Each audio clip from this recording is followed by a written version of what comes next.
你好，欢迎收看《新闻面对面》，我是谢仲。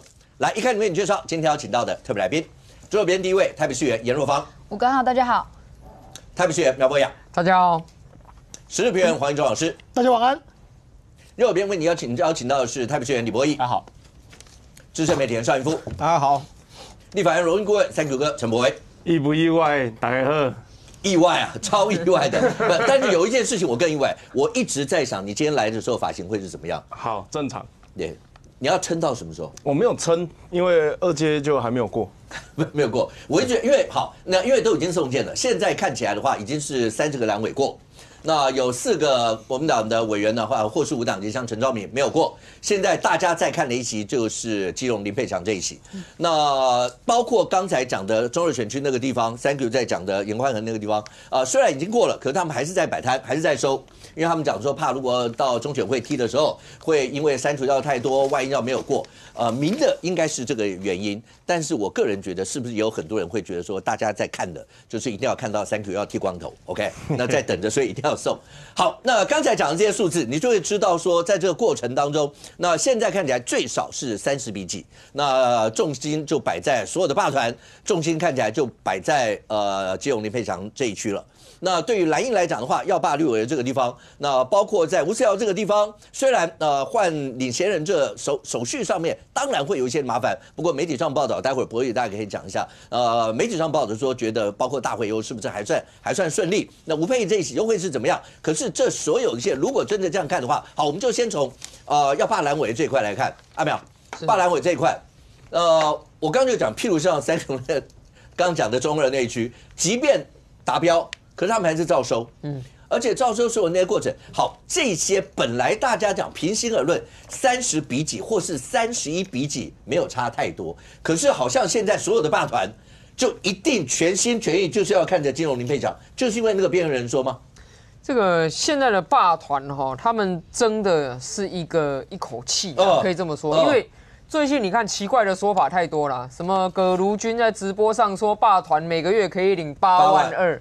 那你说这个霸团不但没拿到8万2，搞不好自己还倒贴了，对不对？但是钱要找谁拿？葛如君不会付啊，那怎么办？那只好争一口气啊，对不对？还有这个杨志宇不是说什么霸团是诈骗集团跟洗钱你看你这个全部连接起来会变成什么？罢免团体是月领8万2的诈骗集团洗钱中心，你被人家这样讲，你气不气？啊，没有，我再多给你一个吴宗宪。你刚刚讲葛如君讲8万2，对不对 ？OK， 他说他没有针对任何一个特定的团体。那杨志宇就是你刚刚讲的违法诈骗集团变相洗钱的地方，再加一个詹江村，村长说霸蓝志工每一个人日领2000，他甚获奖。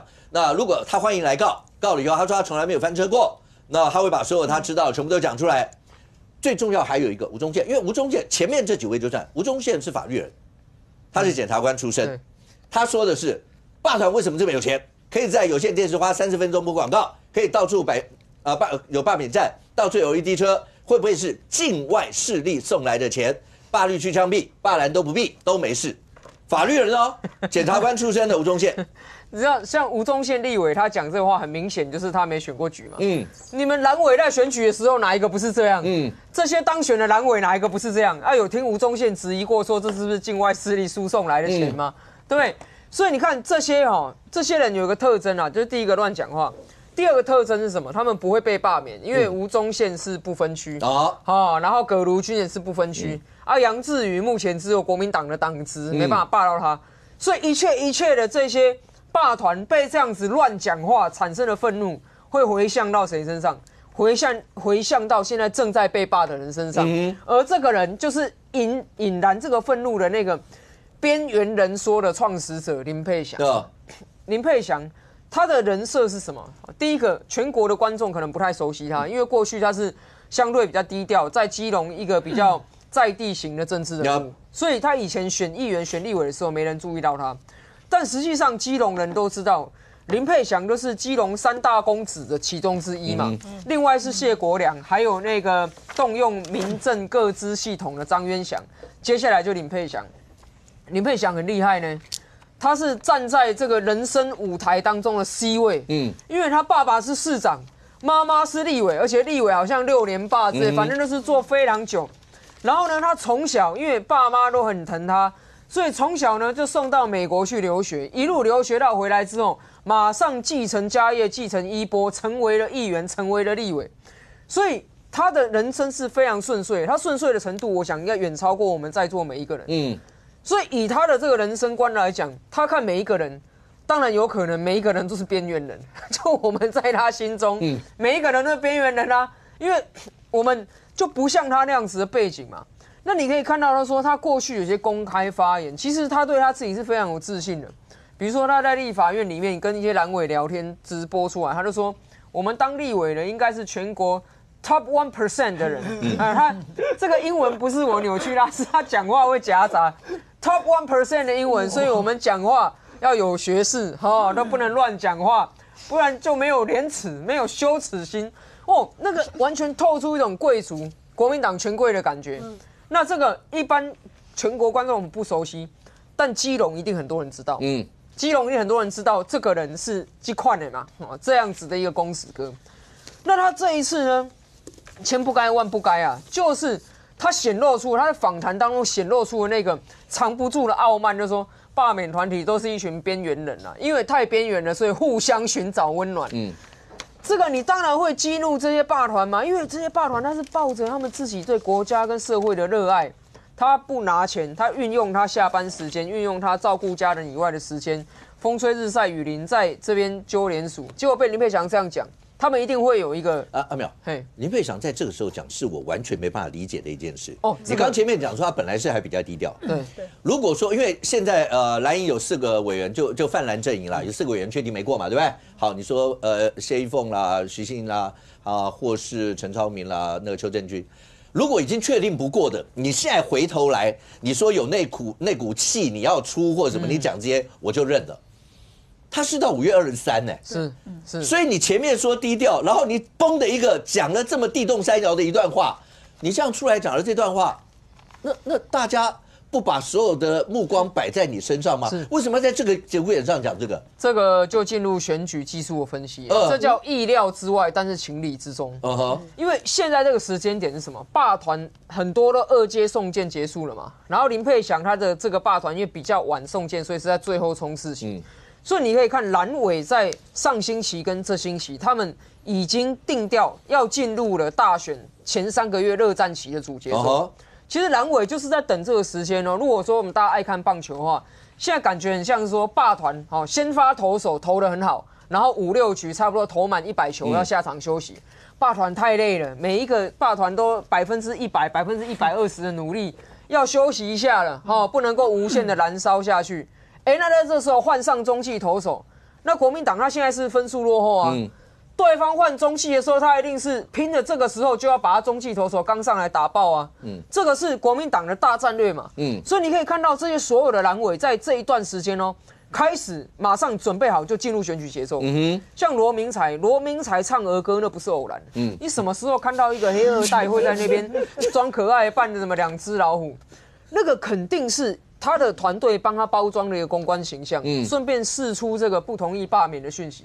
这个是非常典型的选举的时候要做事，只是以前选举期间大家没有注意到罗明才，他可能也选得顺顺的，他就没有用这个。你说他以前也唱过儿歌？没有，他以前可能选得比较顺，他知道以前选举的时候，罗明才他其实就是夹杂在70几个选区当中，没人注意到他在干嘛，他就当选了，那是他在那个选区的特色。但现在不一样啊，罢免全国只有30几区，他被注意到的时候，他找了团队帮他设计这个，因为那不可能是罗明才想。林佩祥这同样的状况，林佩祥平常很少上媒体，可是最近开始密集，在国民党的直播里面，在一些媒体人的访问里面，为什么？选举啊，选举前3个月，所有的候选人就是想方设法的说，一定要不时的上一些节目，然后要宣达一些他的论述，然后让他的支持者看到他。林佩祥就是进入选举节奏，所以他的团队最近帮他找了很多节目上，但是意料之外是什么？他的团队没想到他会讲这个边缘人的事情。本来他的团队是要像罗明才一样嘛，软化形象，就是说以前谢国良被罢的时候，不是就一起去车站鞠躬吗？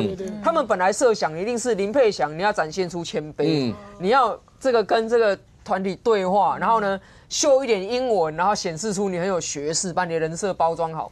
殊不知这林佩祥一下子说自己是 top 1%， 一下子说别人都是边缘人，这个是意料之外的。但是为什么情理之中？因为他人生当中所受过的政治训练以及他的政治专业就是很有限了。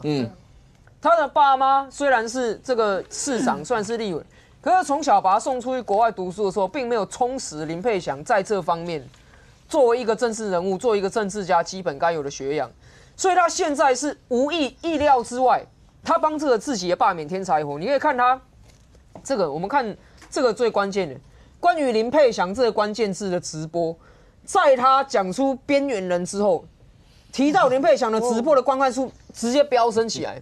为什么这很重要？因为直播的观看数某种程度象征了第一个这话题的热度，第二个就是说这些真人在看的时候他会有互动，互动来了之后他会到线下的空间。你看现在徐小新送件了嘛，结果罢免徐小新的团体在台北市的市府捷运站2号出口，现在在办什么？在收林佩祥联署书。本来如果林佩祥你不要讲那什么边缘人的话，罢薪团体搞不好现在在休息啊，他不会摆摊来罢免你啊。就边缘人一出来说，这些罢团说你现在是怎样说我们都是边缘，那我们就站出来给你看，让你看到我们是真人，而且我们是一群怎么样？而且我们是一群有血有肉的人，不是你讲的那种什么需要寻求温暖的边缘人啊。他就是直接跑出来，在这边讲说，我边缘我骄傲，他要讽刺林佩祥嘛。像这样的志工会不会开始不止在基隆的街头，会在台北，会在新北，跟基隆有连结的地方会出现？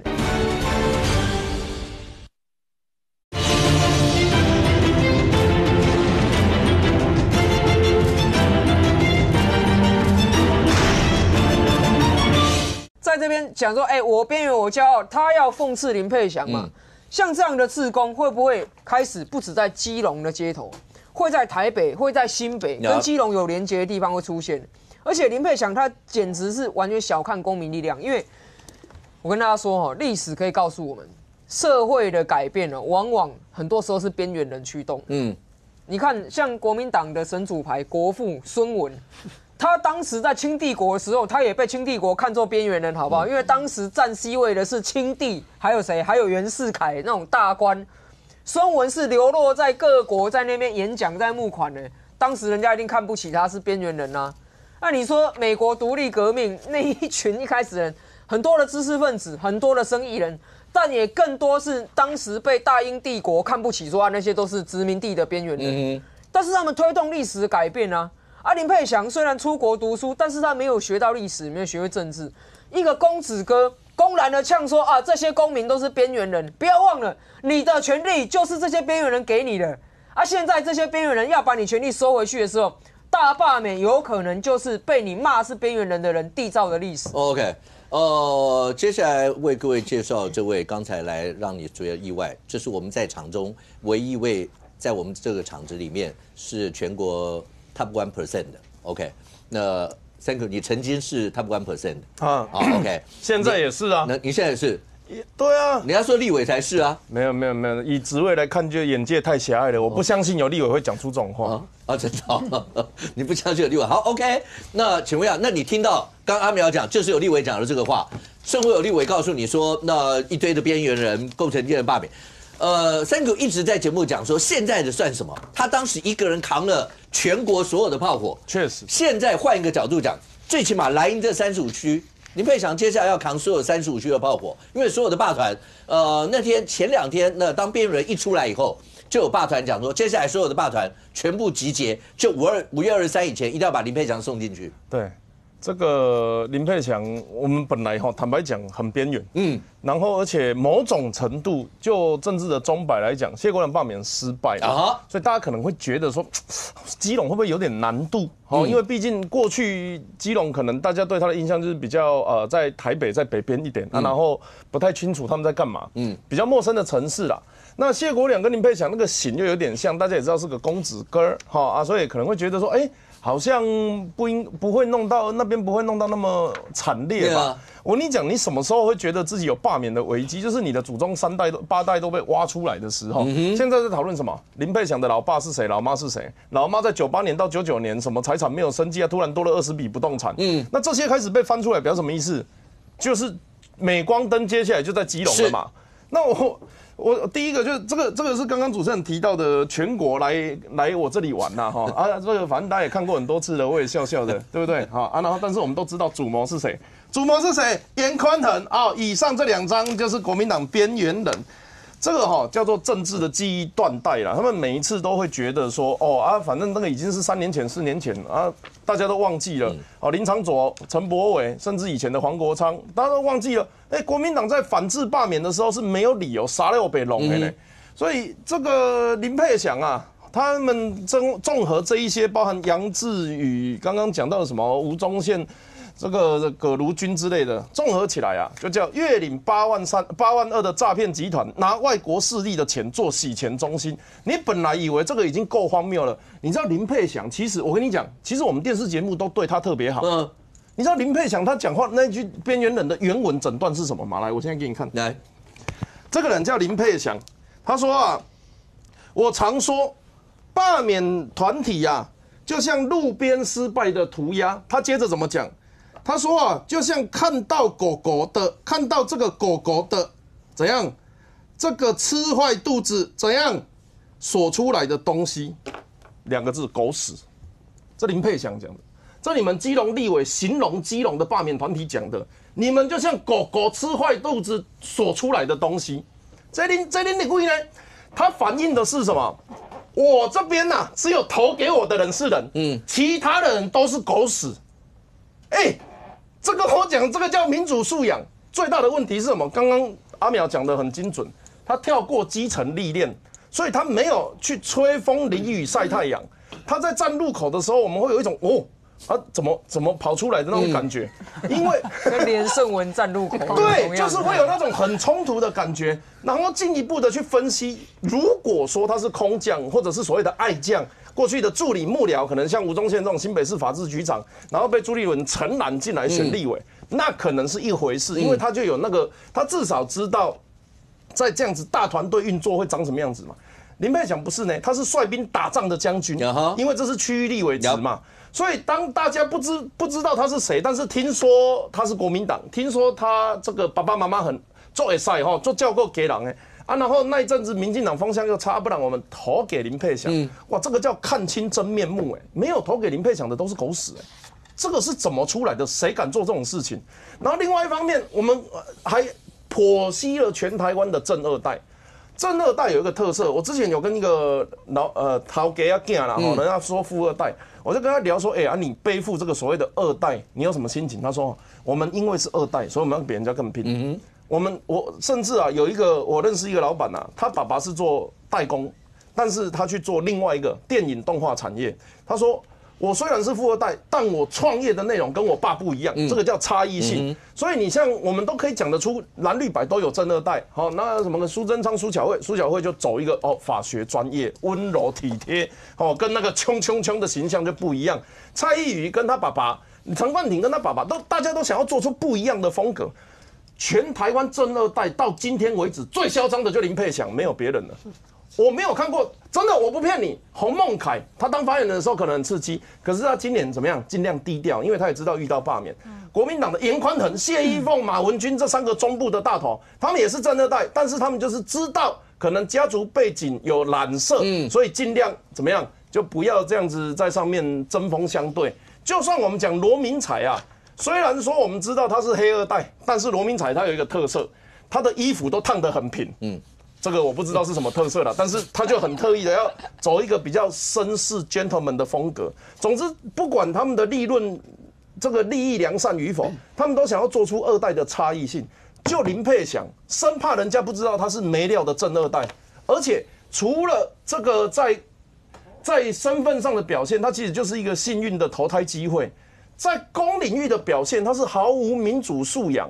我跟你讲，今天我在林佩祥说话之前，我对基隆是我不知道要怎么评论的。欢迎你有机会多来我们基隆了解一下我们基隆。好，其实我小时候都寒暑假都在基隆。这样吗？真的，我外婆在基隆，我会去基隆女中附近的游泳池，游完出来还要吃鸡排。我的印象就是这样。对，游泳池在那，是，对嘛。所以我本来对基隆是很陌生的问号现在林佩祥一讲完后，我现在开始在看基隆的这个历史。所以所有的正二代，你要讲就算什么，你都讲说谢依凤他有他的经营方式，严宽恒有他的经营方式啊。如果会讲话的，他就拖出来表现。洪孟凯做过国民党的什么总统发言人，就你林佩祥没有一件比人家强的，但是得罪选民最强。我再讲一次，就算今天出来公民团体罢免你的，或者是没有投给你的选民，那都是你立委选区内应该要照顾的人。当然，但是你今天把所有公民团体贴成另外一个颜色，这除了伤害你自己的形象之外，你其实是伤害基隆的民主，这才是我们看不下去的地方。OK， 张公，你还记不记得你在节目里面那时候讲说，每一个立委的那一选区发生的事，那些事会有外扩效应，还记不记得？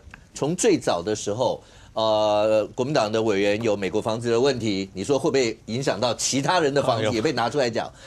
傅根萁在花莲的什么事情，会不会也会在其他地区也被拿出来讲？林佩祥这个呢？当他直接讲边缘人这些，更不要讲 Thank you 刚才拿出来后段还有那狗狗的什么什么这些，会不会不单是基隆这一区？因为现在看起来所有的霸团群起激愤，就是所有的人感觉上都是基隆霸团了，全部都要到基隆，就要在523一定要让它过。那除了这个以外呢，这股气会不会在其他地区？本来到第3阶本来就是要对决，但这个对决霸团本来在第3阶那就是针对你，可是现在会不会那个火上加油到最后一发不可收拾？每一个事件在这次大罢免，我都认为它是一个跨选区的影响，然后它会成为一个震波不断的震下去哦。当然你说会不会影响？那当然会影响啊。第一个就是你会让去联署罢免还有罢团，对于罢免的那一种力道跟意志力会越来越强化。你越来越强化，会发生什么事？去拉票。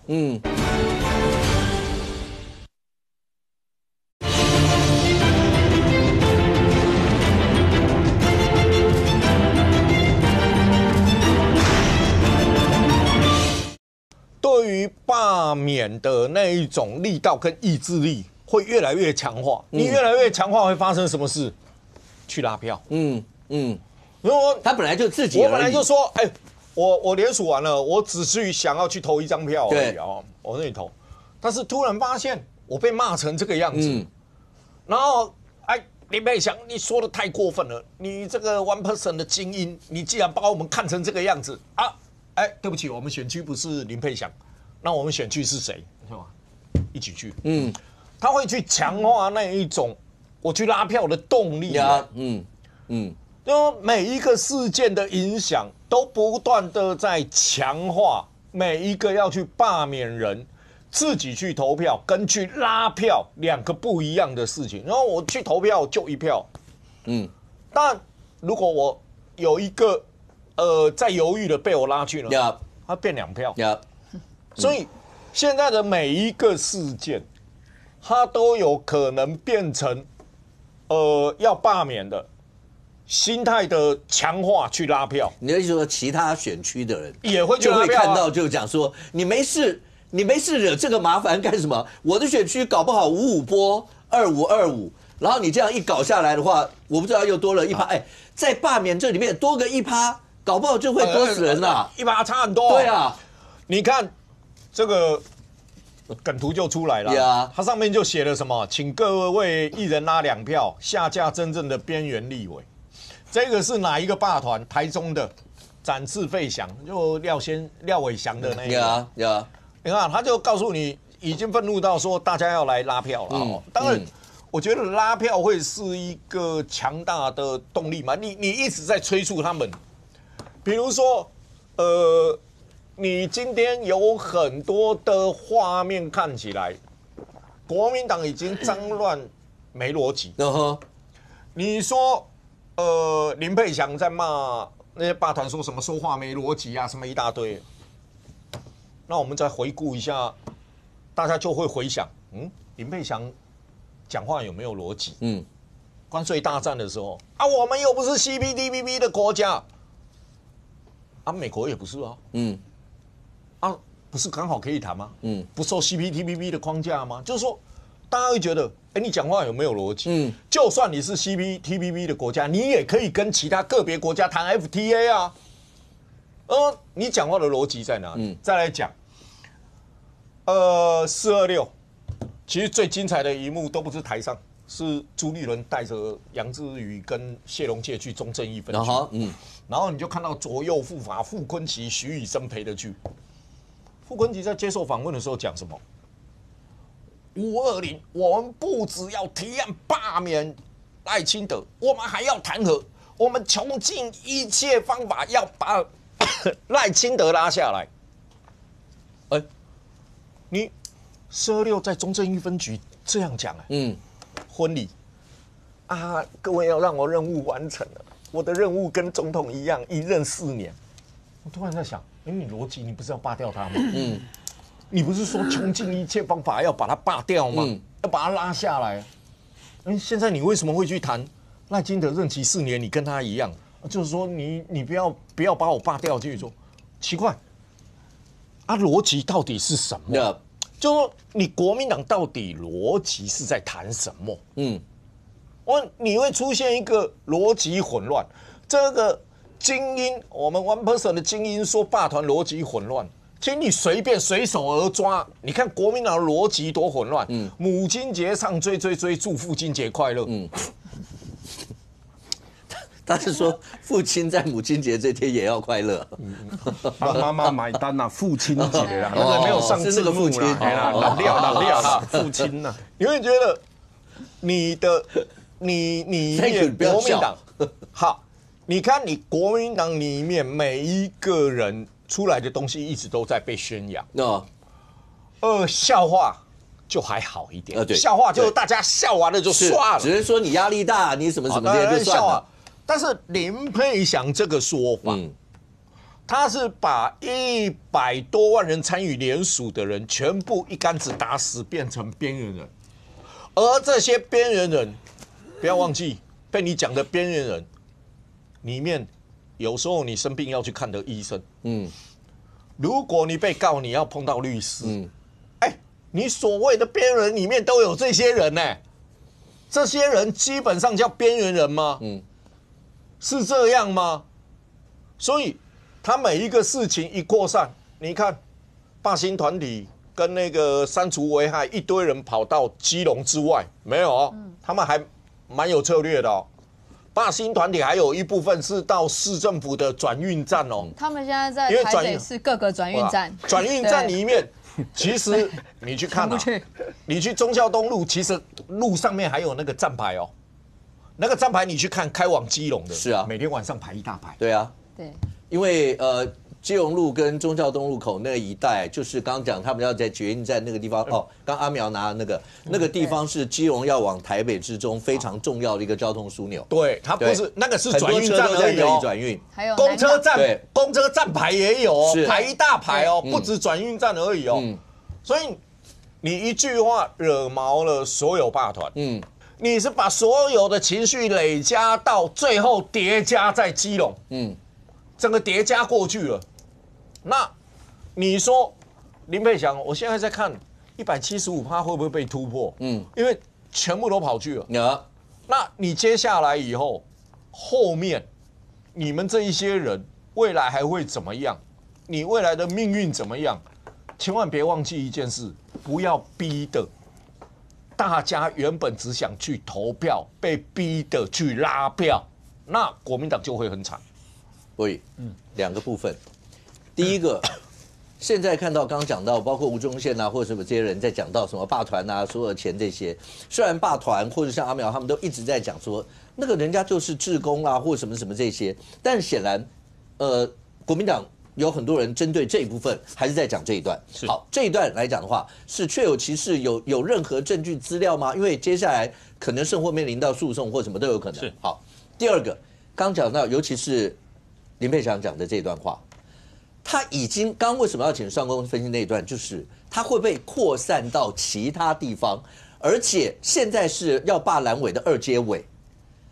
那不管林佩祥这一席最后这一席过不过了，其他那些整个都被一扩散下去以后，就像刚刚上公讲，不要投票变拉票，那一来一往，本来投票大不了一个人就一票，那一拉，然后刚才讲的那些梗图再一出来，你就不知道那会是伤害性有多大了。我先讲，你不用把它拿掉。其实我觉得这样拿最好笑。我记得当时国民党有做过一个类似的风格的东西，被民团骂说什么盗用这个风格。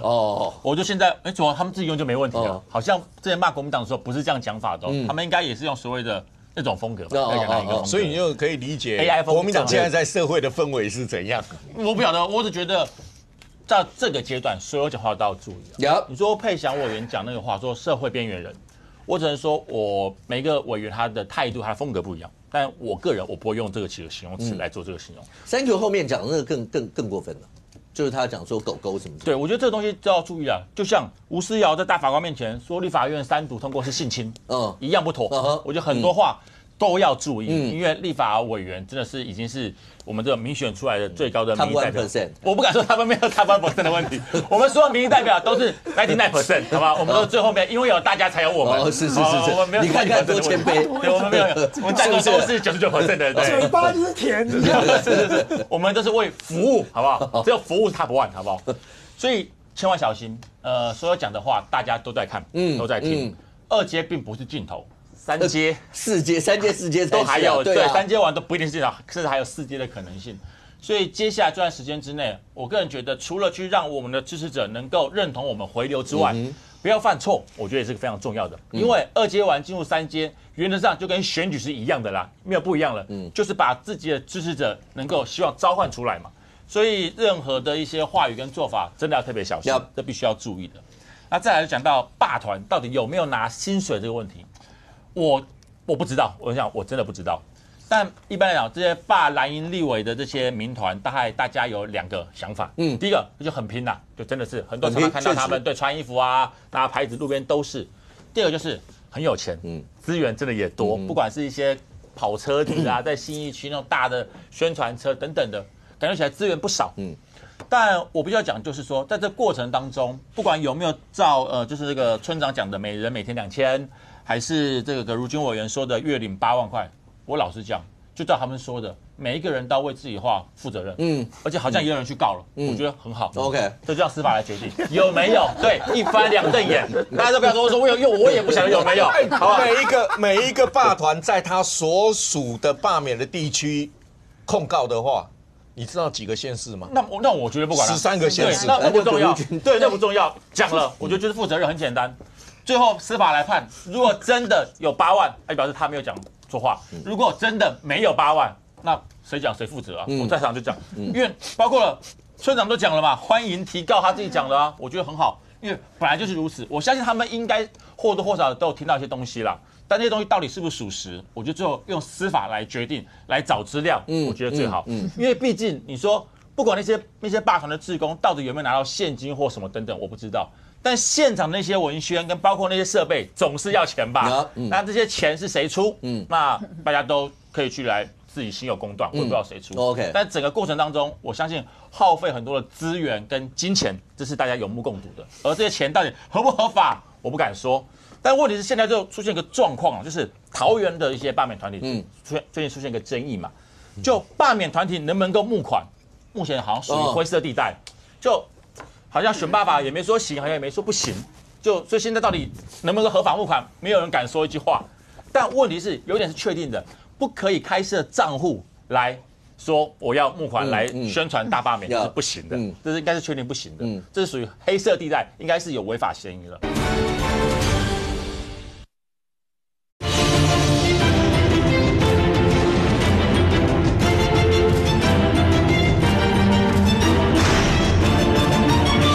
不可以开设账户来说我要募款来宣传大罢免，这是不行的，这是应该是确定不行的，这是属于黑色地带，应该是有违法嫌疑了。但是好像桃园的这个就有类似的民团，好像出现了想要利用一些账号来宣传罢免相关的活动。这个我先讲旁边这2个好了，截图下来，他说有遇到一个人他说桃园一个罢团捐了1万块给某一个牧师。问这个朋友有没有拿到？再来呢，又有另外一个截图说，今天呢有来了一个大哥，说他捐了很多钱到多家，多家就是一个这个教会，对。指明要给桃2用，就是桃2第2选区用。然后牧师就是牧师，跟他说会有一个桃2的独立账户，钱会分给我们。但是这个人大哥说他从来不晓得这个事情。这2个都讲到牧师，那哪位牧师我不知道，会不会是这一位陈牧师我不知道，因为另外又有一个截图出来，他说这个多家教会的这个陈牧师啊，很热心的奔走桃园6区，然后除了帮忙招募志工之外，还出钱捐助各地租界联署站，大家很感动。但是下面就讲了一个重点，他说可利用这个邮政划拨账号捐款进去，支持他共同完成罢免大业，指明罢免桃园6立委专用的这个用款即可啊。而且更重要的是，这个户名直接写得很清楚啊，是桃园市基督教多家加倍福音关怀协会，也就是这个多家教会的。这东西一出来之后，这个牧师直接否认，也切割说跟他无关，有问题的话去问PO出来这些人，他不知道。所以我只能讲，我不晓得牧师到底知道还是不知道，但是我真的奉劝那些罢免团体。老讲，虽然我们不是同一个阵营的，但是很多罢免团体他们是真的很用心在做这个事情。真的拜托，不要利用一些口号或者信念来做一些非法金流的获取，这非常重要。这不管蓝绿，也不管哪个政党，罢免好好的做，蓝营需要检讨的地方就检讨。那也希望绿营的人不要利用这些东西或者某一些巧门，而去欺骗了很多真的想要付出的民众。我觉得这才最令人感到悲哀的事情。但是你那时候在罢免的时候，我记得你在节目也讲过，说为什么呢？他们的要罢你的人资源很多啊，或什么？他们现在也在质疑这个。听完博弈议员的建议，在这边邀请李博弈跟我一起去按铃控告。4年前，严宽恒的巨量资金。在这边邀请议员陪同，我不需要，你去就可以了。对啊，因为你刚刚讲的意见，你刚刚讲的义愤填膺，但是明显双标。因为当年严宽恒啊，哪有双标？没有啊，我们画面看一下，因为刚刚你如果是这样子的实践者，那你就应该要去告严宽恒，因为当年呐。他们就是在没有任何金流跟募款的情况下涨出那么多钱的。你现在控告人家说拿8万块，拿一大堆资金，然后创账号，然后有金流，但是当年的这一些情况你完全不评论，不是啊，这就是明显的双标嘛。那个时候我来讲，我真没管到这么细的新闻。没有关系，没关系。这个东西我觉得很单纯，有人有质疑那样去告，然后用司法来解决，任何一个政党都一样，不要牵扯哪一个情况的，没有差别啦。好，对啊。对，但是他们当年就是没有评论，自己在做的时候可以，但是公民团体在做就不行。来看看当年，这是巨额哇哦，巨幅，有没有看到狼价社交，人这么小只，这个叫巨幅开票看板，资金不知道哪里来，这个叫海量道具。你看到人后面旗子活动舞台，这个叫口罩，当时印了至少10万份，那有人说是20，有人说30。这个叫做变形金刚宣传车，这个是罗志强啊，远从台北开下来的。然后这个呢，也出现在吴宗宪的谈餐里面，说这个叫 LED 卡车。当年你们都不敢讲啊，现在都讲得很大声。这个叫行动大平板，不知道的以为来到什么山西科技展览馆，在我们台中的传统市场里面，拿着一个 LED 的电视，这是破的哦，它是拿在肚子前面，像那个庞大完的抱着哦，好啊，然后这个上面就是我的照片。这个呢叫做扇子，好，这扇子也是数十万只，这个叫做一般的宣传车啦，因为这网友的图，这个名称不是我下的。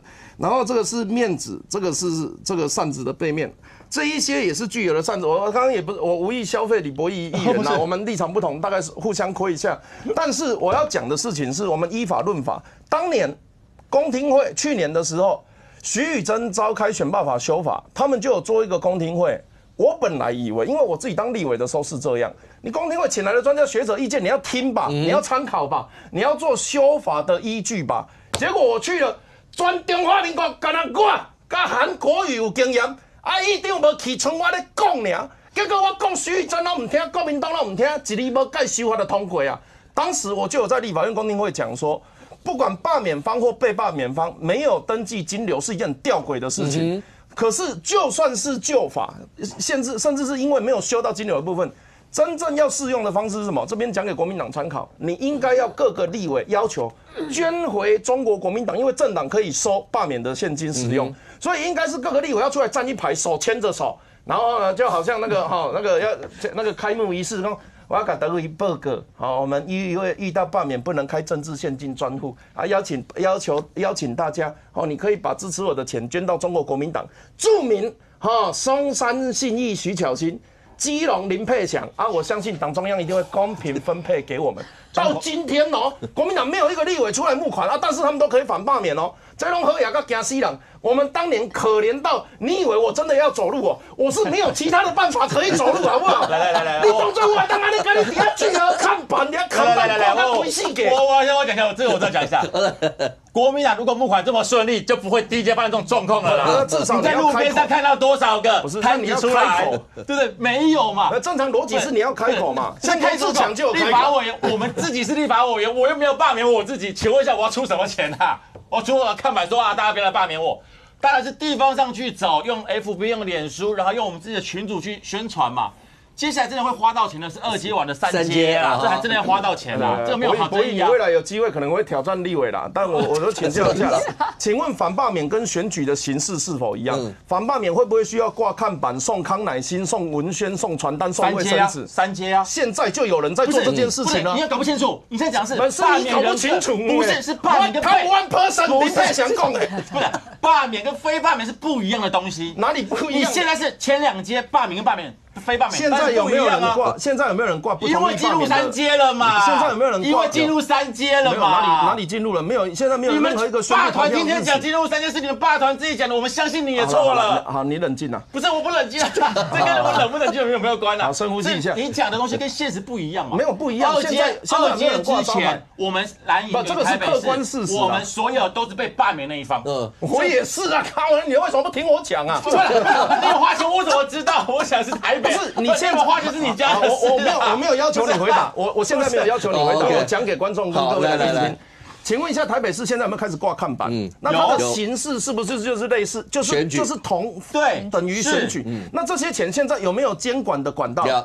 没有啊，我现在就是针对这个要求修法，我没有说谁对谁错啊。我当时也有募款啊，我是捐给我的政党，政党支持我。是，但现在你们不管发的康乃馨、文宣、面纸、扇子、水什么蛙哥的，那个到底是你议员的自己薪水拿出来花的，还是跑赞助出来别人帮你挂的？这个在政治现金上是有差异的，不然柯文哲为什么要吐槽？我真受不了。请问一下，挂看板发任何的文宣，不管哪一个政党有没有违法？我抽到就没有说违法的问题啊。我在讲的是说，所谓这个8万块或2000块这种，如果是不实的指控，我们来处理嘛。而你现在挂看板，然后怎样？议员自己出看板，立委自己出看板，可不可以？我们选举的时候，很多也是我们自己出的啊，没有募款钱也是我们自己出的，要不然怎么办？我觉得我们两个那个画面太多了。等下，阿苗，我们讲一下，请问一下，你在文宣上面写不同意罢免这件事情，有没有涉及政治现金法？大家不要睁眼说瞎话嘛！这两个，我觉得3Q 你今天写母亲节快乐，我理你挂什么东西？不是，这跟政治现金法有什么关系啊？我自己出钱做这个文宣可不可以啊？你下次选举挂看板就不要报政治现金法。我们再看就是政治现金法没有开始之前，我本来就自己出钱啊，不然呢？他们要不什么？3Q 讲的事情其实很简单啦，就是对罢团跟蓝委不要双重标准，一句话其实讲完。就是说国民党现在一直在质疑说罢团你怎么有钱有卡车有看板，你是不是违法募集政治现金嘛？那可问题是有看板有卡车有钱的又不是罢团，蓝委也有。所以我觉得这东西是同个标准。如果今天蓝委他出自己的钱，挂自己的看板，请自己的卡车，大家觉得 OK。那罢团拿自己的钱，想要罢免的人说：“我的收入还可以，我请个卡车啊，为什么要被你罗志祥嘴？”就是这简单的问题啊。罗志祥他只有一个封面卖书就可以卖1000多，他只有封面而已哦。那他凭什么去讲说那罢团你怎么有那个卡车可以开？所以我觉得这东西是同个标准来看。那如果你说政治现金法规定不对啊，你们蓝白现在不是多数吗？你赶快修啊！你修政治现金法说罢免不准募款，你有本事你就敢，你就这样修。刚讲的其实大家讲的没有那么大的一些的冲突啦，唯一一个差别就是当有人指控别人有拿有拿这个钱或什么的时候，对，那博弈的意思说，那大家就告，管他哪个证你就去告。对，那对3个刚刚讲的是，但大家都很有钱的感觉。那为什么这些钱到底是怎么样？从以前到现在，难道只有我没钱？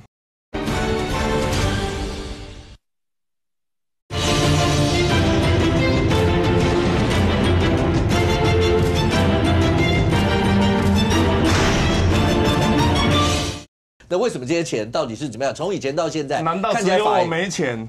只有你要用走路的。有没有钱不是你们违法的问题吗？现在搞到这个跟政治献金法无关呐，好不好？拜托。那个制作单位，你们以后那个上工要不要给他2个耳塞？对不起，我一直很怕上工，每一次礼拜2录完以后，他接下来走出去都还是欧就讲。政治献金法，政治献金法。上工听得到我说什么？听得到啊 ？OK， 好，那就这样。来，陆芳，现在看起来的话，其实罢团过程啊，我也有常问国民党在节目的朋友有讲说，为什么国民党没有办法吹出那个感动？因为那个罢团的过程确实有很多的罢团，包括这次就算没有过的那几区，你看到罢团有哭，其实过的也有哭，那没有过的哭的更厉害，越觉得功亏一篑的感觉啦或什么。可是这过程当中的这一切，那个感动的那个氛围，但是2阶结束以后，2阶结束以后呢，3阶才是重点吧？罢不罢？会不会被罢掉？那是3阶投票，就刚刚那个博弈跟 CQ 2个在争的，3阶要投票嘛？你可以看得到未来在这到目前为止是30区啦，那基隆内区不知道会不会过？你会看到在这些地方一定都是有看板，有刚才CQ 讲的，就类似跟打选战是一样的啦。当双方都所有到这个阶段进的时候，好，前面那个有没有1阶？因为蓝营到现在还没有办法送出那个绿营2阶的有成的1席或什么，对，然后反而有很多数，可是就算是这样，最差好就算是30-0或31-0，未来的3阶大家打起来，那真的仇恨是杀红了眼啊！我觉得先讲一下说，为什么蓝营他们没有办法激起这热情，然后为什么大家都在质疑说啊，罢团难道这么有钱吗？我先跟大家讲，因为我接触这些罢团，我觉得器材哪里来？有时候他们就说，请问一下，你那边有麦克风可以借一下吗？借，我们都借。然后他们有需要一些设备，我们也可以借。然后再来，他们像之前大家有讲到借路权，我觉得这是很感动的地方。借路权，你每借一次集会游行要付3万块押金。他们里面就有一个我们很熟的一个志工，我就说你这钱，他说我自己有一些存款，我全部60万，他每一次付，他就用他自己的存款，去付这个押金3万块。再来那个 LED 那个大车子，大家不是讲说啊，怎么会有这么多那个一个多少钱，一天要多少钱，很贵哦，罢团很有钱。为什么他们可以激起这些热情？是因为这一台车，我后来去了解一下，这台车是有一个影视音的人员。他为什么会去用在他自己找了3-5好友？这台车是陈玉珍赞助的。对，陈玉珍因为骂他们收起这些影视人，收起你们要饭的碗。好，讲了之后，这些影视人员整个俩拱了，想说你居然说我们是要饭的碗，什么等等的这些话，他们自己就开始去自己募资，他们觉得这个他们没办法忍受，怎么这些影视人员被这样的羞辱？他们自己3-5好友，自己去出钱，自己去租了这台车，自己上了这些影视广告，然后有时候他们问罢团说：“哎，你们有没有自己剪接的这些小影片啊？你给我们，我们也可以帮忙播。”钱哪来？热情哪来？都是拜国民党自己一直去激怒了这些人，然后把他们这些一群，每一群本来是不同的，有些可能是对于政治不关心的，你让他们一直集结到这里。然后志工为什么会越来越多？大家看不下去，有美国回来，他直接从美国辞职，工程师哦，台大的哦，辞职回来，他说我受不了了，我就是要加入这个行列，很多东西都自己出，甚至也有竹科的工程师每周4都请假，然后自己每个礼拜4就请假完，然后去站在那边路口跟他们排班说，哎，我礼拜4都请假哈，然后我自己要去来帮忙，这个就是罢团的志工，罢团的热情，罢团的资源是他们一群自己花自己的钱。这些背心真的也不，杨志宇说，你知道做这个背心很贵吗？好，那志工的背心很贵吗？你知道吗？只要你做少量的话，那个大概你去问啦，一件大概90几块、100块而已啦，不多。然后罢团自己做，所以。再加上现在林佩祥讲了，他们是社会边缘人。你看，我跟你讲，台北，我讲台北市就好，包含叶元之这边罢团，他们全部已经都站出来了。他就说我们要下架林佩祥，然后包含在这是所有各地罢团，对，台北市，光台北市的，大家有没有去看那个每个月都会有一个礼拜五在这个信义计划区有一个什么大众酒，对你去看那边晚上都是年轻人。陈医生，因为我上次有去过一次，上工也知道，肯定是个正派的活动。没有，它就是一个，我有经过过，我们都是经过，我们都是经过。下次我看一下，我会经过遇到上工好了。你知道大众酒那边的年轻人基本上大概都是20几岁至30几岁。这多数是不关心政治的，以我们来讲啊，大家可能在社会氛围上面，他们可能比较不关心政治。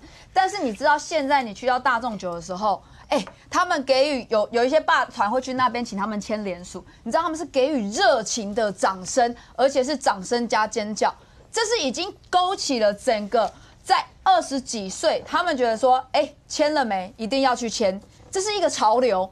当你罢免是变一个潮流的时候，在除了各政党自己的基本盘支持者之外，它已经外扩到所有的各阶层的民众、各个年龄层的民众的时候，这是国民党自己要去检讨。你们还在林佩祥，可能真的怕大家不知道他是谁，可能在这之前很多人都叫不出来林佩祥是谁，不知道他是谁，但他现在一炮红了，大家都知道林佩祥，而且他又是最后一个要交第2阶的，所以所有包含霸团。包含很多年轻人，包含你知道我在讲这个母亲节，我们家晚上去吃饭，然后就去听，虽然2阶已经送的差不多了，隔壁几桌在聊什么？不是聊妈妈，不是聊母亲节，不是要什么礼物，他们来聊罢免，是在聊罢免。大家我就仔细听，他们就讲说，你猜这一次会罢免几席？大家都觉得国民党在台北市有的家庭就因为就讲的蛮大声，因为没有隔间嘛，大家在讲说。国民党在台北市一定要把它罢掉几席，你知道，大家现在日常生活讨论的东西已经不是日常生活了，它是罢免的事情，而且讲到说我们要罢免几席，台北市哪几席真的已经受不了了，这是他们在日常生活聊天的内容。OK， 可是现在看起来，来年轻人，一周，第一个。被罢的一定有压力嘛？你这个根本不要问 thank you。对，你知道这种就本来你应该是照着顺应该要这样做，中间出现了这个，所以最近有一些委员好了，当然刚才上官有讲说，你只是被讲的话当做一个笑话的那也就算了，那母亲节讲父亲节快乐，然后或什么，可是那个压力会大到有几区，譬如说我们讲花莲，最近那个副根局总召的那个媒体上面报道。那个光明灯一般是点一盏嘛，一盏，他们点了很多盏，这些是反映出面对罢免，其实大家都心理上会有这么巨大的压力吗？刚才讲到说罢团的热情或什么，你觉得这个热情在现在，它怎么去往下延续到包括第3阶？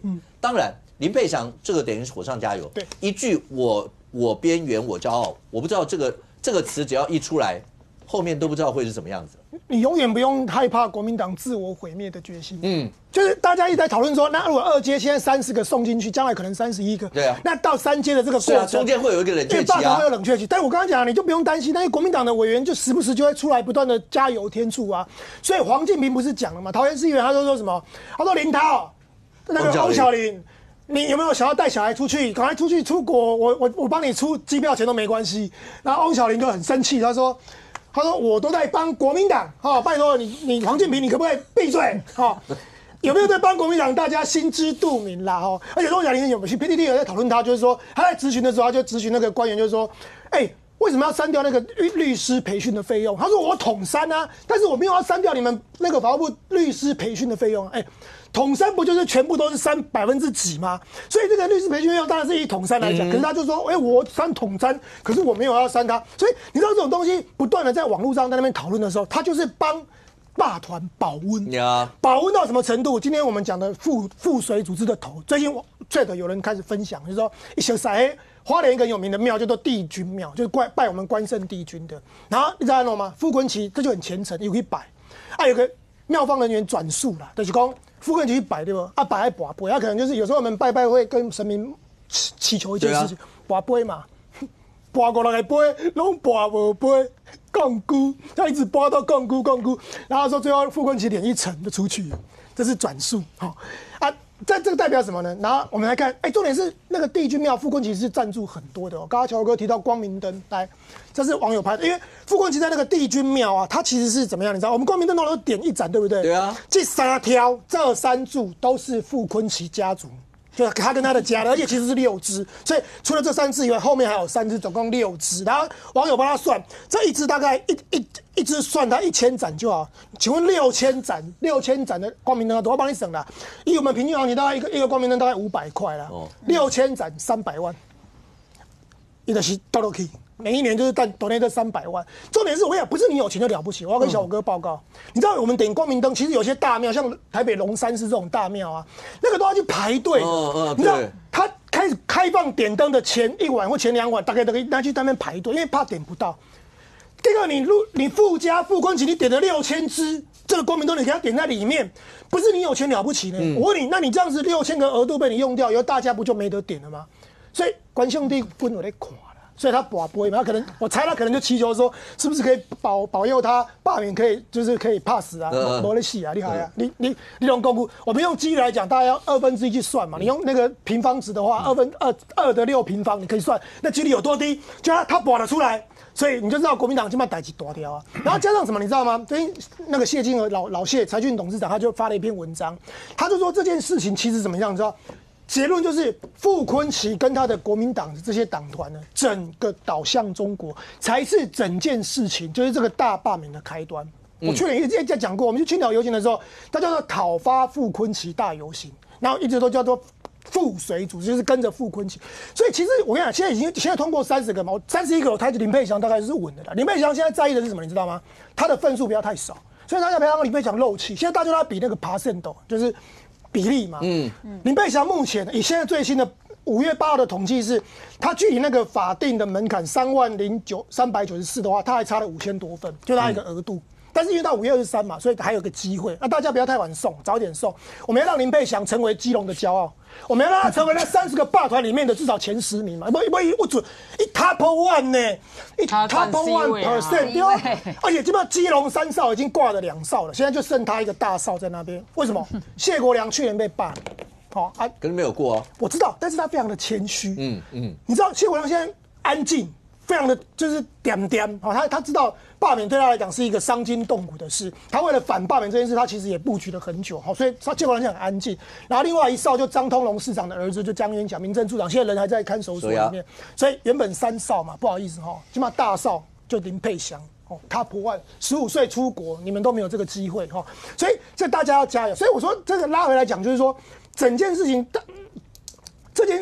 为什么这个亲中这件事情，过度亲中这件事情，其实让你们自己内部窝里反。你知道很多像我们像罢免徐小新啊，或是罢免王文这些比较深蓝的地方，第一波出来，我讲还不是连署，我讲的是提议提议第一阶，光提议那边很多都是眷村的老伯伯跟老太太出来，为什么？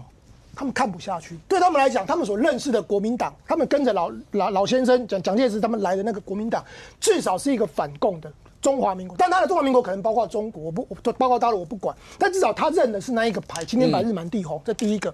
第二个，我们刚刚讲国民党过去啦，就是说人家说他们穿皮鞋，民进党穿草鞋，穿皮鞋穿草鞋当然是一种讽刺，就是说民进党是街头起家。另外一个穿皮鞋有个意思，你知道什么？叫做知识蓝。他们是算是我不要说是权贵，但是至少人家是知识分，他们都觉得说你们过去那种街头运动都是打打杀杀，然后就比较暴力，所以对国民党这些老国民党人来讲，他们觉得国民党应该是要有一个这样的态度，即便你说现在的氛围、现在的政治情势，就好像大家一定要走走尖端或走比较激烈，可对那些老国民党员来讲，他们觉得。他们还是相信，就是说过去那个蒋经国时代那一种氛围。结果你看到现在的这些就是这些被罢免的这些年轻人，一个比一个讲话更冲。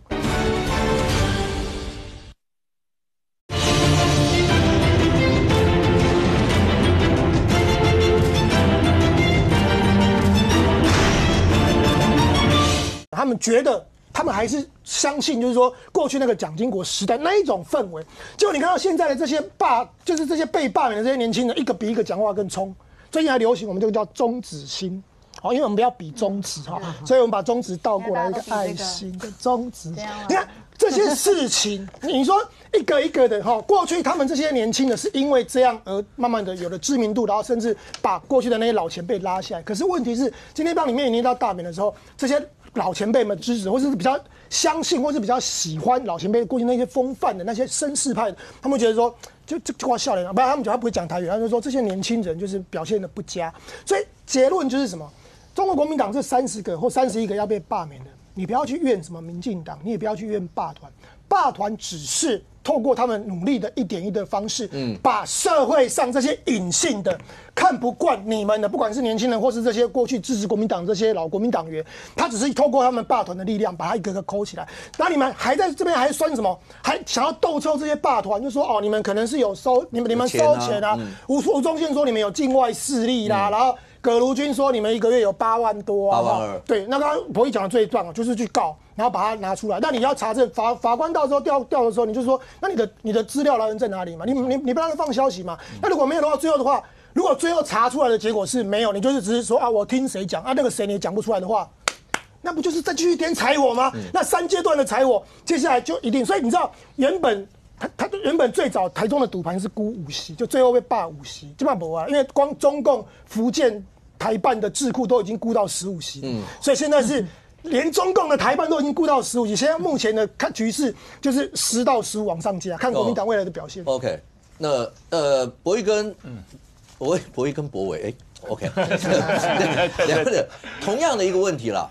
那博伟先问一下，是国民党为什么激不起那个热情？你知道有时候投票是需要人家讲某种程度是需要感性的，在那一刻是需要有热情的。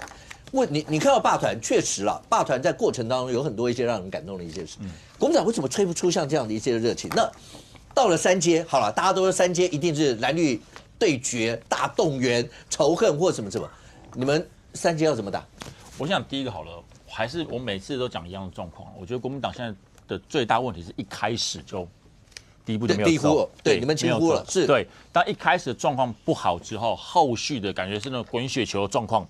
有越滚越大，没有办法把它收敛下来的情况，对，所以才会从1阶开始，然后开始出现状况之后，2阶状况就来了嘛，对，因为就包括是领衔人还是被位领衔人等等问题就变得非常多，甚至还有一些领衔人可能他不玩了，这个问题就变得非常复杂，所以在这种情况之下，你说整个国民党的支持者，我老实讲，一开始对于整个蓝营的状况是非常不高兴的。我一开始最早之前跑行程，我在深蓝选区跑行程，我的选民。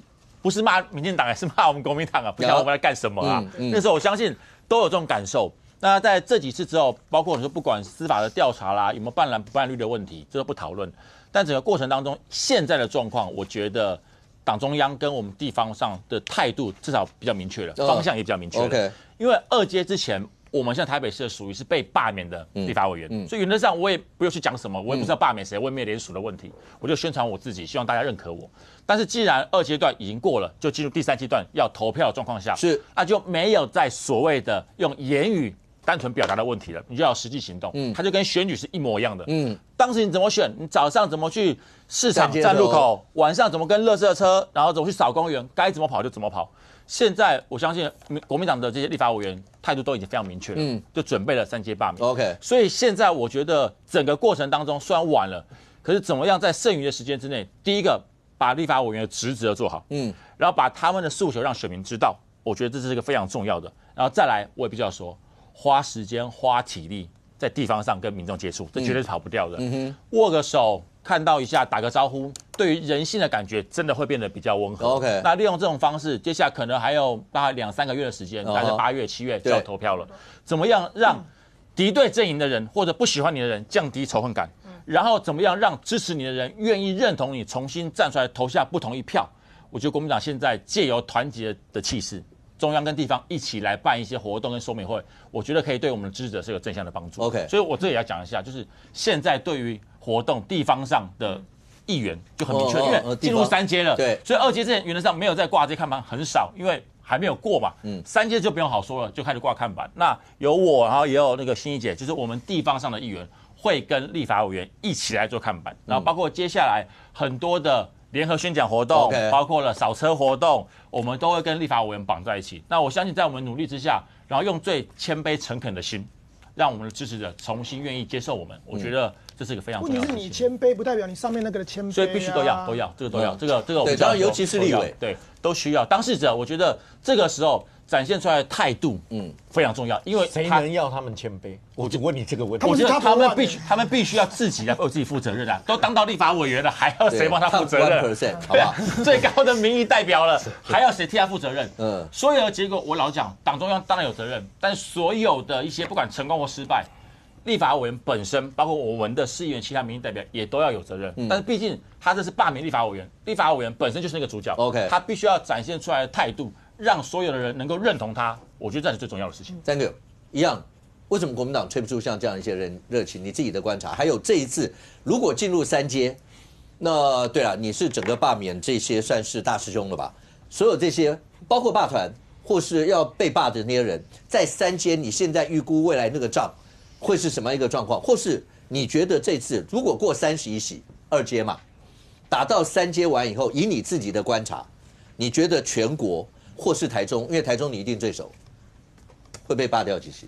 台中现在看起来市区还是机会非常高，而且是市区有3个嘛，对不对？市区3个的信心度是非常高的，但县区3个坦白讲是现在连2阶都有困难。我简单讲了，严宽恒是109%，为什么头发现在还这么多？因为他要扣除掉第1阶可能有联署过的10%嘛，所以光账面上的数字就已经未满100%了。好，这第一个啦。然后第二个，为什么国民党的支持者没有热情啊，或者是国民党的立委为什么会面临这些啊？最核心的原因就是他们不会当立委。我投给徐小新的人知道他进去是负责打架拉庄家兵的手吗？我投给王宏威的人是知道他会进去踹林楚英的吗？你叫那一个选区梁文杰的支持者怎么想？我投给林佩强是他就要骂我们这些人是什么狗的吃坏肚子掉出来的东西。所以现在这个过程叫原形毕露，因为这个在我身上也一模一样嘛。可是问题是我们不一样的事情是国民党的其他人。冷眼旁观之外是毫无法学素养啊！我们今天蓝白为什么会有司法的问题？因为大家跟他讲可能会违法的时候，他不相信嘛。那今天政治现金的问题是在什么？两边不管罢免或反罢免都会有用钱的需求，这个都是事实。我也懒得跟大家有的没有的。但问题是现行的法律就是要透过政党收受政治现金法。不要这个时候我们在跟大家提示的时候，有没有人跟你讲说你修的法可能会违宪？有吧？政论节目都有讨论吧？有没有人跟你讲说你财划法人家讨论了25年没有结果的原因是因为县市没有办法取得平衡？有吧？是谁拒绝所有意见在外面，甚至把门关起来？选罢法的时候，我们有没有进去跟他讲说，当初这个法有罢免过人，当初的政治现金有问题，当初罢免方无限制的资金会产生让反罢免方被压着打？有吧？我们都有跟国民党讲过啊。结果立法院是怎么对待老百姓的意见的？完全封锁，不讨论嘛，这个才是国民党今天会面临罢免的原因。另外一方面要讲钱的事情，我一直很好奇，每一次国民党支持者跑去路上问说，你罢团是不是领钱？你8万2，你多少？在讲钱的事情的时候，真正花钱在罢免的是谁？是国民党国民党到今天有人道歉吗？大家讲道理啊！我个人的有没有被罢免是一回事，拿钱拿司法开玩笑的，就是现在蓝白多数的立法院这个是什么？黄清敏，我先讲3个名字，这个叫黄清敏，这个是台南市党部的国民党台南市党部的干部，这个叫郭占奎，郭占奎是副主委，然后他们找谁？找庄占奎，抱歉，他们找梁任民、蔡明芳250份，赖清松500份，梁任民没达成责任额，他收160，收一半。蔡明芳他自行抄写，写了多少？反正就写了47份，再叫他的配偶写了39份。这个叫赖清松，跟赖清德应该是没有关系。他抄了多少？他收集了150份，然后呢，收集150份中间，他最多嘛，他可能官比较大嘛。这350份里面，他写不完，于是庄占奎就找了一个人叫做林碧月去写，去帮忙。那林碧月去了之后，赖清松就干嘛？就拿了他们的党员名册，拿他们的党员名册传给，抱歉拿他们的党员名册传给林碧月，林碧月再找了2个，一个叫回音妈，一个叫玉秀，然后呢，一个超150份，一个超198份，然后那个2块怎么来的？就是这里2块150份，这里是什么？198份，因为没有钱了，他又包一个红包600块，所以王定宇那边是有单价2块跟单价3块的，3.0在这边要帮他澄清他这边是超过2块，王定宇不止2块，这个才是问题。我们今天对立法委员的需求是什么？撇开传统组织人脉之间关系啊，你有跟我斗相共过哦啊，恁亲戚什么人，某咪人跟我做好，之外，我们会在电视节目上面讨论的，就是以法论法，不管是未完善的法律，或者是要修改要新立的法律，本来就是会透过这样子的方式去讨论，然后大家发表完意见之后，去无存菁的让台湾的法律更好。可是我们看到蓝白这1年多在干嘛？甚至我就一直很好奇。我不是针对今天的场景，我在各个节目都一样，我几乎没有遇到任何一个人可以跟我就我们提出的修法意见做辩驳的。他们只坚持自己的是对的，他们不顾自己为先，他们听不起任何人的意见，他们就只是想说啊，反正我就吵完今天这2个小时就算了。那这样子立法院的困境不会改变呢？上公在这边以前在讲王金平的谁，或者是我自己遇到的费鸿泰的时候，他们以前修法都不是长这个样子的嘛，这个才是大罢免的主因。为什么国民党支持者没有热情？如果你把这些事情都当作是工作，那当然没有热情。但是公民团体今天上街头是为了台湾的理念跟民主，那他当然有热情。这个才是他们应该要检讨跟修正的地方。也一大早就讲过了。事件的起因是在傅崐萁身上，傅崐萁是干掉国民党最多次，又被国民党找回来当总召的人。你可以想象黄国昌去换掉柯建铭当民进党总召，那世界会有多混乱吗？那你现在把傅崐萁找回来，国民党当总召，那国民党一定会爆炸的嘛。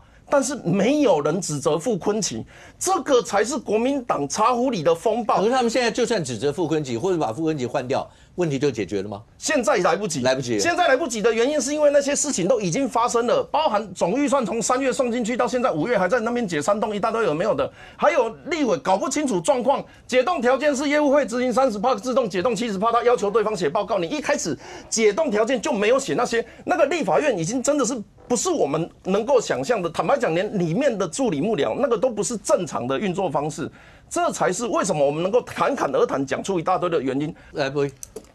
我想真要说，没有一个政党是完全完美的，不管哪个政党都一样。国民党到现在的状况，你说联署状况到现在这么的不如预期，我从头到尾我每次都讲一样的话，对，国民党本来就要该检讨，这毫无疑问。35-0，有问题的不是那35，有问题是那个0。我从头到尾讲一样的话。这个问题出来之后，国民党当然要面对很多的承担，包括了责难，这都是不会改变的东西。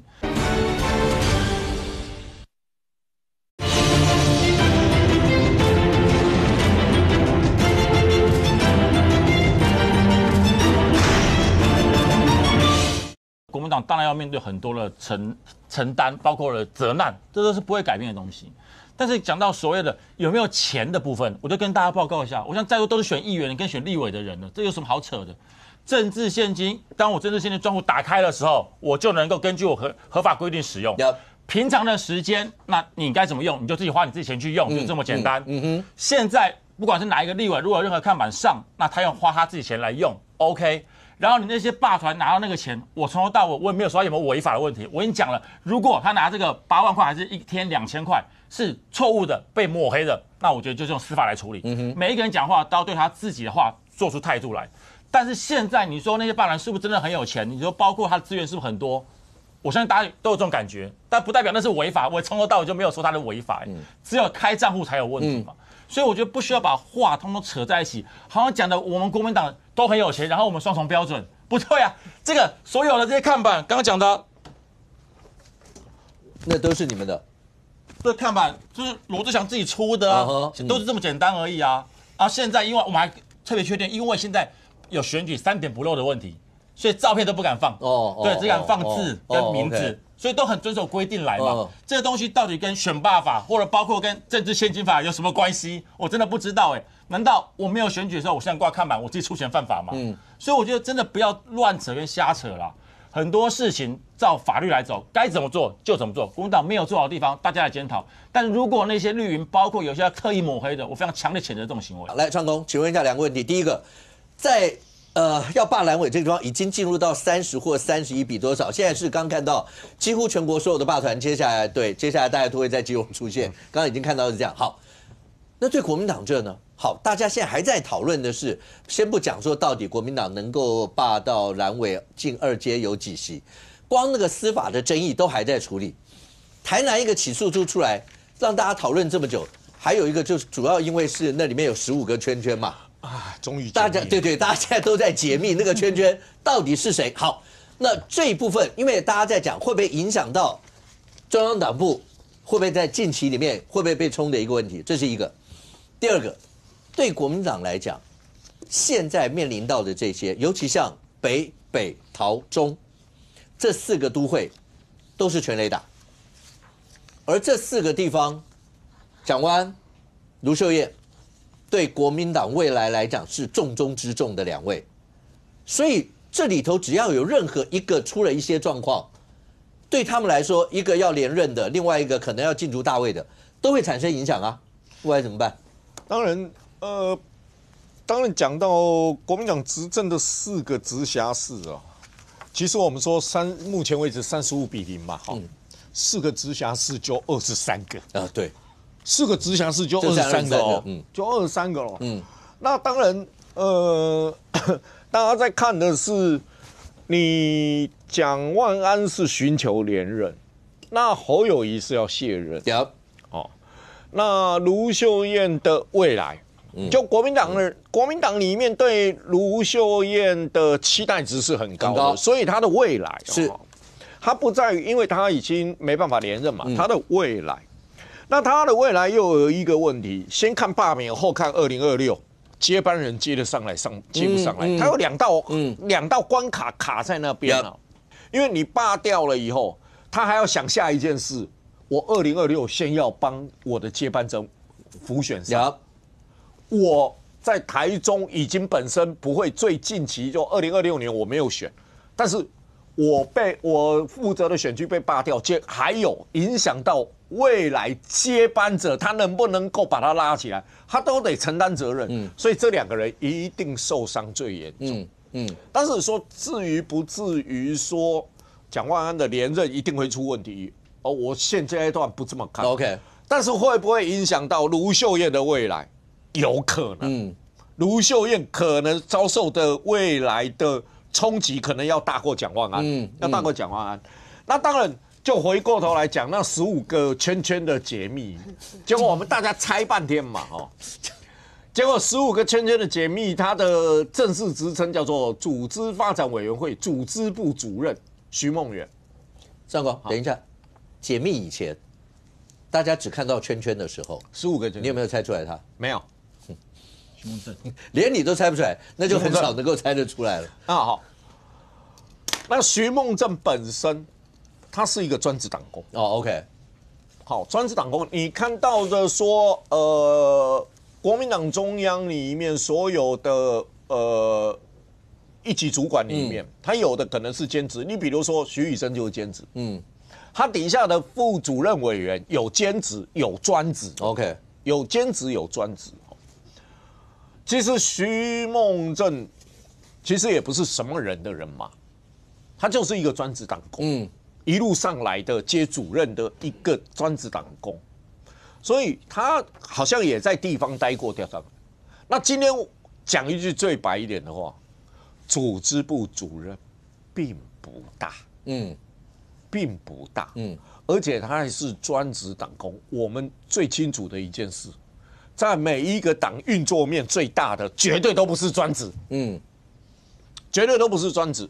你说，专职党工出身，你像各党的秘书长，最大，他绝对不是专职党工一路上来的。你看到的主席也不是专职党工上来的。你看到很多的一级主管，你包括民进党，包括国民党，其实有很多他都不是专职党工上来的，他有的都民意，对吗？好。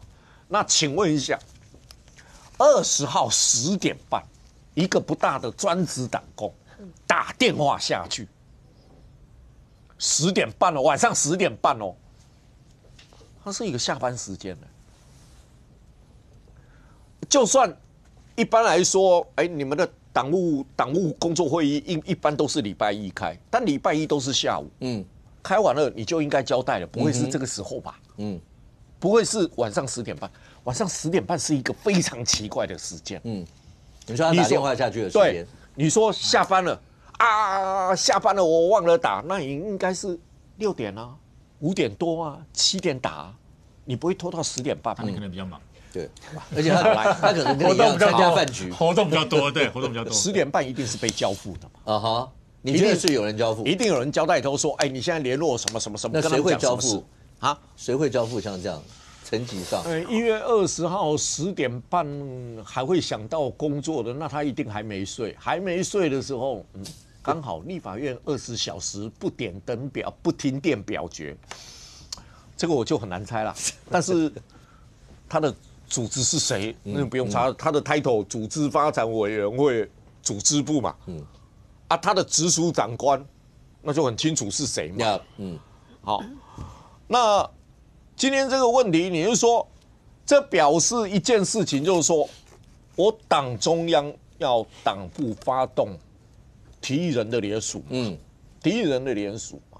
那基本上最终的问题是，我们都知道嘛。这通电话里面讲了什么才是重点？不是他如果是跟他讲说，我只是跟你讲程序性的问题，没有意义嘛？没有意义嘛？霸团过年那个摆摊的时候，你看多热啊！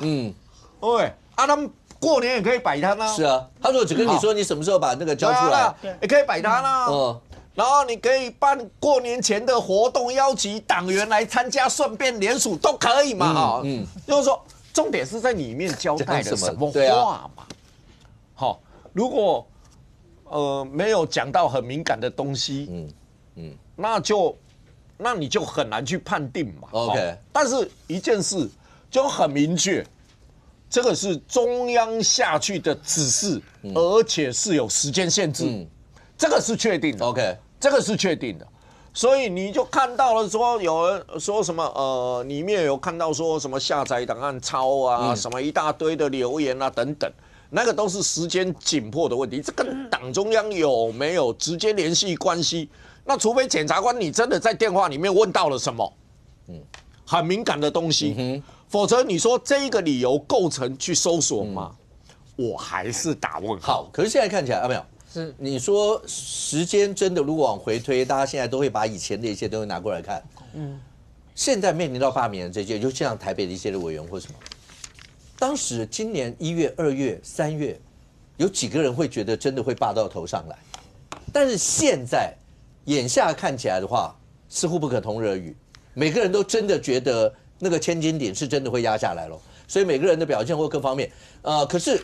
好，媒体虽然有人讲说，好，那个王宏威会不会打悲情牌？徐小新呢，是不是也会什么？可是第3阶就一定是硬碰硬，不是吗？这个股市有一句话了，行情总是在悲观当中诞生，半信半疑中成长，在全面乐观的时候破灭。好，所以这个东西持平而论，如果我们放下一切的这个政治上面的想法跟政党的角度来看。其实大罢免就是这样，一开始去年的5月，青岛东路开始有民众在那边联署罢免的时候，很多人完全不当回事啊，不是很多人想说，奇怪，怎么可能搞得成啊，对不对？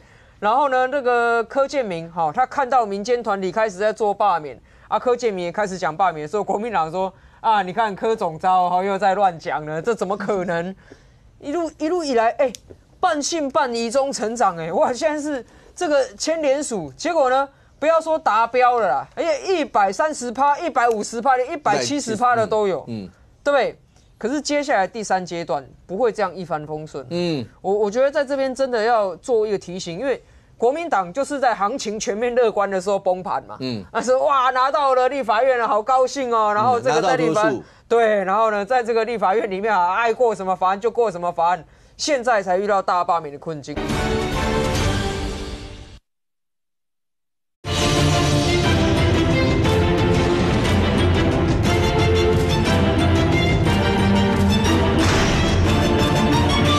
哇，现在是这个签联署，结果呢，不要说达标了啦，130%、150%、连170%的都有，对不对？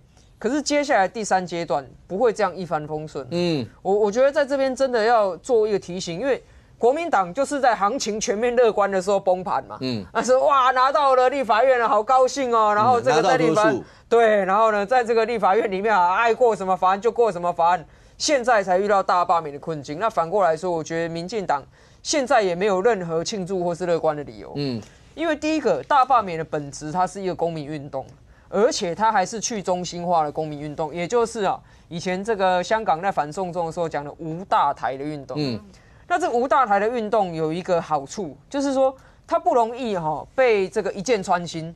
因为以前那种有领袖的，对不对？你就把那个领袖爆破，他一箭穿心，这运动都散掉了。可是无大台的，它是自主性很强，而且你不容易说靠打一个人就把这运动打掉。它像水一样，水是不可能打散的，它会流动。可问题是水不能打散，它能怎样？它能够把这个塞子拔起来，水被放光。现在罢免团体在这一个阶段，其实光靠公民力量撑过2阶，我觉得这是非常了不起的事情。所有人其实我想洛芳也会知道啦，因为我们在我们选区都看到很多罢免团体，当他们完成送件人的时候，那个叫做气力放尽，120%的努力也已经燃烧小宇宙。所以现在所有的罢免团体都要怎样？都要修身养息，重新整队。而我相信那些被罢免的蓝委，其实虽然他们嘴硬不承认，但实际上他们是最知道罢免团体真的是素人的，他们最清楚。所以你看他的布局，他的铺排非常的精准。就是当罢免团体必须修身养息的时候，所有反攻立刻开始。你看他们这个什么看板马上挂上去，这绝对不是偶然。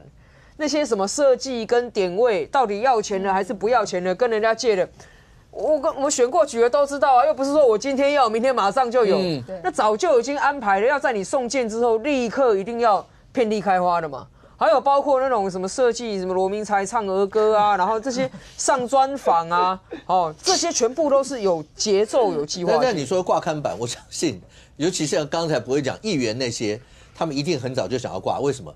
因为像博弈每次来都会被大家讲一下你也有机会进去立法院，所以他们那个某种程度是自清啊，那个是破除谣言。博弈今天没有介绍他帮赖斯宝挂的看板，我们继续观察。我们都提个位置好不好？我们早就已经准备好了，你看委员准备好，我们马上就上去，好不好？再先讲清楚，对，非常重要。真是。其实国民党的这些立委早就找他们的议员来开会讨论怎么因应了，这大家明白人就不用在这个长了。所以这些罢免团体其实他们是单纯到什么？单纯到连要怎么跨看板都不知道。像我们都说有一些支持者，我们知道在哪，他家住1楼，他借我们挂一下。可是这些罢免团体没选过举啊，他怎么知道？他们单纯到连未来如果要扫街，我扫街的路线要怎么排才会最有效率？他们也完全不了解这些东西。第3阶段，民进党一定会卯进去啊。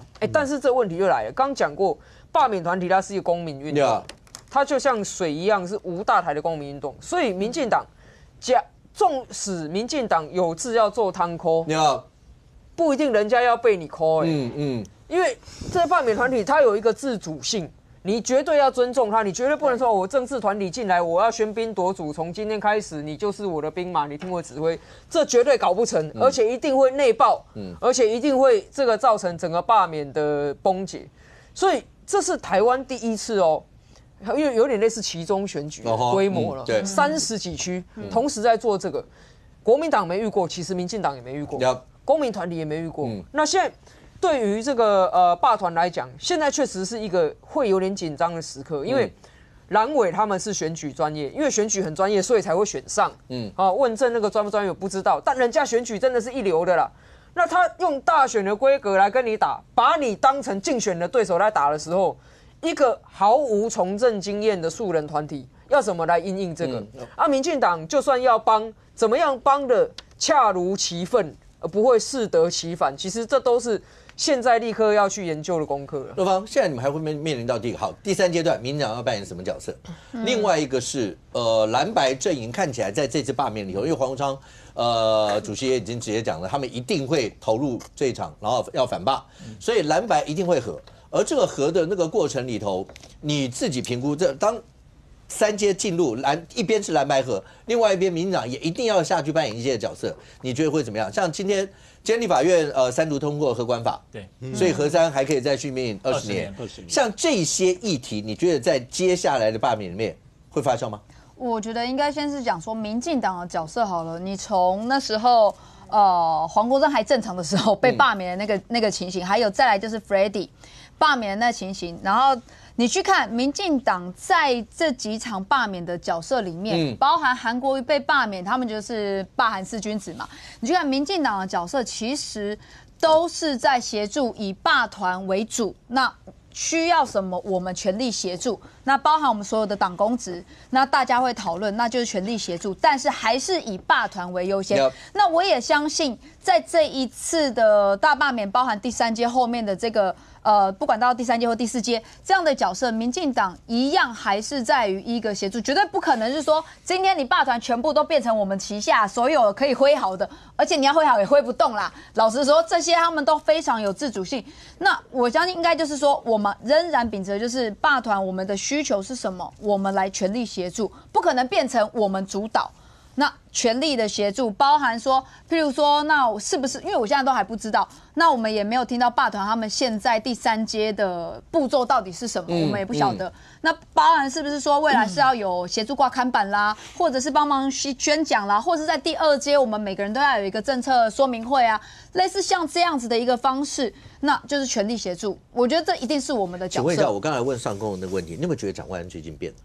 蒋万安在议会里头，比较强硬，对啊，很强硬吧？完全应该是很强硬吧？超级鹰派啊，对不对啊？是不是？他已经跟去年是完全不一样的。但是你去看蒋万安，他的逻辑点其实就是，你只要讲到特定的议题，他回复的是一样的东西。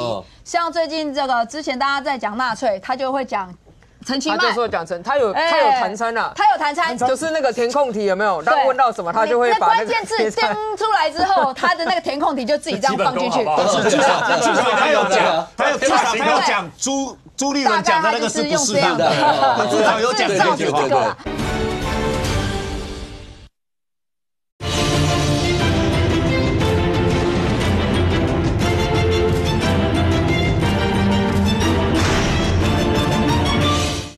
你去看蒋万安，他的逻辑点其实就是，你只要讲到特定的议题，他回复的是一样的东西。像最近这个之前大家在讲纳粹，他就会讲陈其迈，他就说讲成他有弹参啊，他有弹参，就是那个填空题有没有？他问到什么，他就会把关键字叮出来之后，他的那个填空题就自己这样放进去。至少他有讲朱立伦讲的那个是不是的？至少有讲这句话。对，那但是蒋万安现在就是他在大家会认为说他的形象在一个改变的时候，当然有一个就是说他在明年他要选举了。他如果再用之前这样的方式，是不是他中间的选民或者是他的票源会流失？他必须要巩固这个蓝营的基本盘。那再加上之前徐小新找他求救，然后可能看到台北市政府的一些查水表啦，或者是说警察去跟监这个 Grace 这样子一个行为，那他当然要护住国民党在台北市的这5席，因为这对他未来的选举会不会有影响？我相信一定会。他必须要有这样一个共主，台北市共主，甚至国民党里面的这个未来的明日之星，他要巩固这个。那包含说他最近一直也在宣传，他是不是要跟柯文哲走一样的路线？因为柯文哲当时的世大运，他是因为世大运民调有翻身。那蒋万安最近其实也有在走，因为他一直在宣传世大运，但是这不是只有我们民进党讲而已，国民党自己骂世大运，其实骂的也是乱七八，也是一道世壮运，也是说世壮运整个一塌糊涂。那蒋万安，你现在如果你在市议会面对议会的质询的时候，当然你讲你的谈参，我也觉得没有问题，但是你能不能够引起台北市民的一个共鸣，或者是用你的台北市长的身份，你来救这些国民党的立委，我觉得这还有一段的距离。来，一中就1分钟告诉我，蓝白之间，尤其黄鸿昌在未来这个罢免会扮演什么角色？已经准备了，你看那个新竹罢免高虹安的看板挂这样子啊，这是民众党挂，你看这个颜色，这哪里像民众党啊？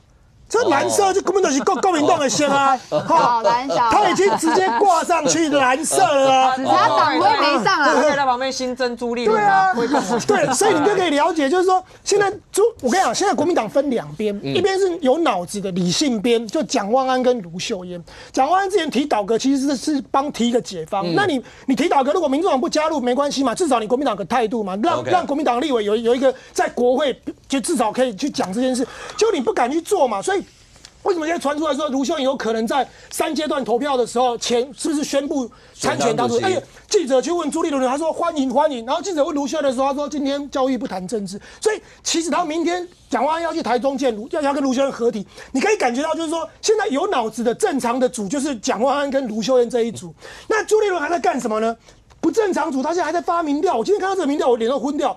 国民党的智库发了一个民调，新国会智库说历届总统民调，马英九全部第一，然后罗志祥说赖清德拢掉卡位。他找了5个历届总统，就马英九、蔡英文、李登辉、陈水扁、赖清德，然后马英九都统统第一。然后马英九什么最厉害呢？他4个面向，马英九最什么照顾在野党，政府最清廉，国会两岸最和平，司法最公正。你有病吗？你拿国民党的钱去做一个莫名其妙的民调，然后做出来说马英九第一名，好棒棒，赖清德好叉叉。我问你，你现在在这个关键的时刻，准备要打仗的时候，你把你的钱拿去做这份民调，了不起10-20万？没有，他拱马英九选国民党主席啊！不要那么激动，这不是你的钱，不要那么激动。你很激动是因为你听到那个国民党主席几个字，马英九，马英九，所以朱立伦现在整个乱掉，然后包括讲那个纳粹，我想为什么我们讲那个为什么包括德国在台协会跟以色列都在。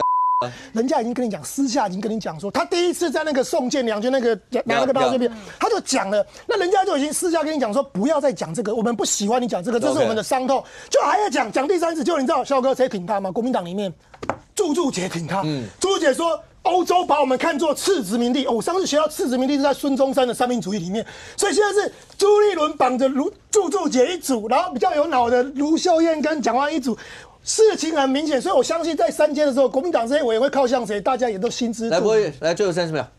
老师相当激动，范围非常的广泛。那我简单的回答。就是我还是要拿2017年8月当时世大运开幕，那个时候柯文哲在7月份的民调非常差，才47%左右，世大运结束完之后飙升到66%，升了20%，很棒。但9月之后又跌回51%，就代表了很多活动短期之间的红利有的，但是长时间还是要看你的施政好不好。所以这一次世壮运，当然蒋万安团队要非常努力跟加油。我们希望借由这一次让大家看到我们办的成功跟努力。那接下来不管要不要选举啦。很多事情一步一脚印，然后把自己的想法、把自己的政策站稳，才是一个身为市长必须要负担起的责任。OK， 来罗芳，最后30秒。我觉得博弈就直接跟蒋万安，怕蒋万安就是没有升啦，他反而一路一直跌啦，因为整个世壮运真的是乱七八糟。那我们只要讲的就是说，公民团体他们的自主性以及包含对于国家的热忱是你不可以忽视的，你也不要去小看他们。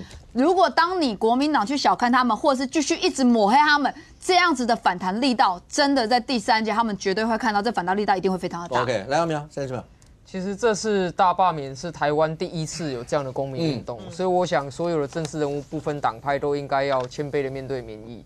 那如果说这个第3阶段的投票的这个带动跟动员，能够在公民团体为主，然后关心台湾前途的政治人物从旁协助做辅助的状况下往前推进的话，那我相信这次很有机会，台湾的民主会创下一个历史。OK， 未来大罢免，因为对于蓝营来讲的话，现在就看基隆这一席，那到底会不会进入3阶？那对于蓝118绿委的这一部分，那第2阶都还没有过去，那到底会是什么样一个进行？国内整体的氛围，未来又会怎么样？我们大家拭目以待。非常谢谢现场所有来宾，也非常谢谢观众你的收看，希望我们的面，我们明天见，拜拜。